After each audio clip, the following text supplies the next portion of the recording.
अस्सलाम वालेकुम। मैं पाकिस्तान आया हुआ था, अब तो खैर वापस जा रहा हूँ। ट्रांजिट में आपको नज़र आ रहा होगा बैकग्राउंड, एयरपोर्ट पे बैठा हुआ हूँ जद्दा में। लेकिन जब पाकिस्तान में था तो सादुर रहमान उर्फ डकी भाई के अरेस्ट की ख़बरें पढ़ रहा था। काफ़ी हेडलाइंस चल रही थी और बहुत कवरेज मिली इसको।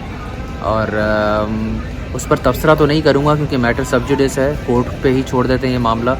और जब बाद में इस पर कोई फ़ैसला आ जाएगा तब देखेंगे कोई अगर तफसीली वीडियो कर पाए।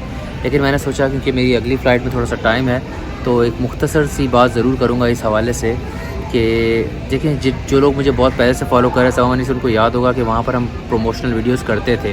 लेकिन हम ऐसे ब्रांड्स की प्रोमोशनल वीडियोस करते थे जो कि SACP रजिस्टर्ड होते थे, रेगुलेटेड होते थे, प्रॉपर नॉन ब्रांड होते थे, कंज्यूमर ब्रांड होते थे। और उसके बावजूद हम डिस्क्लेमर्स देते थे कि ये पेड वीडियो है और हम कभी भी प्रोडक्ट को सेल नहीं करते थे। हम बताते थे कि प्रोडक्ट ये है, हम प्रोडक्ट को एक्सप्लेन करते थे और जहाँ पर इन्वेस्टमेंट की बात आती थी प्रोडक्ट का रिस्क एक्सप्लेन करते थे। तो मेरे ख़्याल में ये एक जर्नलिस्ट की रिस्पॉन्सिबिलिटी होती है। और ये यूट्यूब पर जो कंटेंट क्रिएटर हैं, जो इन्फ्लुएंसर्स हैं, आई थिंक इनकी भी ऑडियंस है, ये सिटीज़न जर्नलिज्म करते हैं तो इनकी भी रिस्पॉन्सिबिलिटी बनती है अपनी ऑडियंस की तरफ कि उनके साथ ट्रांसपेरेंट हो। ट्रांसपेरेंट होने से मुराद है कि पूरी इन्फॉर्मेशन दें कि भाई ये पेड है, इसमें रिस्क क्या है, और अगर आपका अपना कोई बेनिफिट है तो वो भी बताएं कि आपको उससे कोई बेनिफिट हो रहा है। जैसे मैं बताता था अक्सर कि अगर किसी फ़ंड की बात कर रहा था तो मैं बताता था कि इसमें मेरी इन्वेस्टमेंट है या नहीं है, मेरी पोजीशन है या नहीं है। अगर किसी इंडिविजुअल स्टॉक की बात करता था उस पर भी मैं बात करता था कि इसके शेयर्स मेरे पास हैं या नहीं है, ताकि ट्रांसपेरेंट हूँ अपनी ऑडियंस के साथ, उनको बिल्कुल सच बताऊँ। बल्कि बहुत सारी वीडियोज़ में मना भी करता रहा। इवन समा मनी पे एक बहुत बड़े ब्रांड ने, ई-कॉमर्स ब्रांड ने हमें अप्रोच किया था और ये वीडियो मैंने की भी है, समा मनी पे आपको मिल जाएगी, जिसमें वो हमें जो हमारे टैरिफ थे स्टैंडर्ड उससे ज़्यादा पैसे दे रहे थे और पुश कर रहे थे हम जल्दी से वो वीडियो करें। लेकिन मैंने उसको मना कर दिया था क्योंकि वो प्रोडक्ट समझने के लिए, उसको इन्वेस्टिगेट करने के लिए मेरे पास टाइम नहीं था। और ये सवाल नहीं है यहाँ पर कि गलत थी या सही थी, मुझे डाउट था, कंट्रोवर्शियल प्रोडक्ट लग रही थी और क्योंकि मुझे पूरी तरह समझ नहीं आई तो मैंने उसको ना कर दिया। और मेरी मैनेजमेंट ने बहुत सपोर्ट किया, मेरी एडिटर ने उसको सपोर्ट किया मेरे फ़ैसले को, और हमने वो चीज़ नहीं की, हालांकि अच्छे पैसे मिल रहे थे। द पॉइंट बीइंग कि अगर प्रोडक्ट आपकी समझ में नहीं आ रही है, कोई भी ऐप है, तो आप उसको प्रमोट ना करें। अगर आपको ज़रा सा भी डाउट है कि वो स्कैम हो सकता है तो आप उसको प्रमोट ना करें।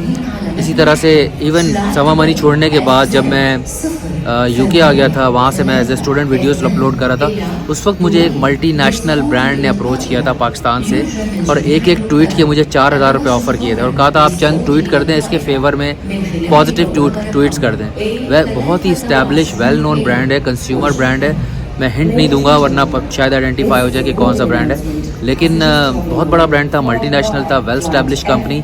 और मुझसे कहा गया कि आप उसके फेवर में ट्वीट कर दें तो हम आपकी ट्वीट को रीट्वीट करेंगे और उससे फिर हम मज़ीद ट्रैक्शन गेन करेंगे।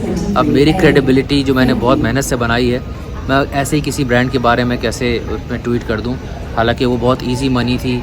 एक ट्वीट के 4000 रुपये दे रहे थे, अगर 10 ट्वीट भी करवाते तो 40,000, 10-12 लाइनें लिखने के मुझे जो है वो 40,000 रुपये मिल जाते।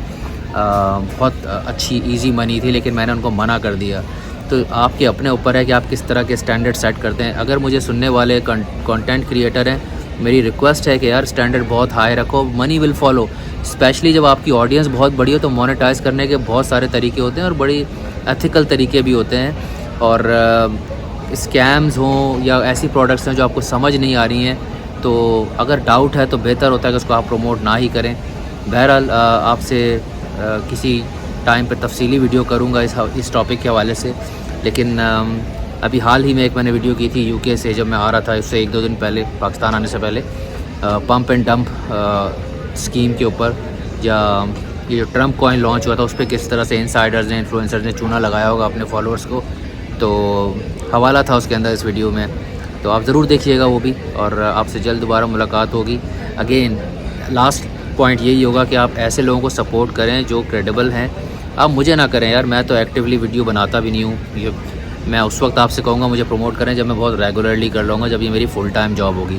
मेरी तो नहीं है, लेकिन बहुत सारे लोगों को मैं जानता हूँ जो क्रेडिबल हैं, आपको अच्छा एडवाइस करते हैं सेविंग्स और इन्वेस्टमेंट्स के हवाले से, लाइसेंस है उनके पास और फ्रॉड नहीं करते, बहुत क्रेडिबल लोग हैं। ऐसे लोगों को सपोर्ट करें। हो सकता है उनके फॉलोअर्स कम हो लेकिन वो आपको स्कैम नहीं करेंगे। तो बहरहाल तो जो भी इन्फ्लुएंसर्स हैं, आई डोंट नो, मैं किसी पे कमेंट नहीं करना चाहता। और डकी भाई का तो केस वैसे भी इस वक्त अदालत में, तो उस पर कॉमेंट करना वैसे भी मुनासिब नहीं होगा, अनप्रोफेशनल होगा। लेकिन अगर वक्त मिला तो ज़रूर इस टॉपिक पे एक वीडियो करूँगा तफसीली। आपसे जल्द दोबारा मुलाकात होगी। अपना ख्याल रखिएगा। अल्लाह हाफ़िज़।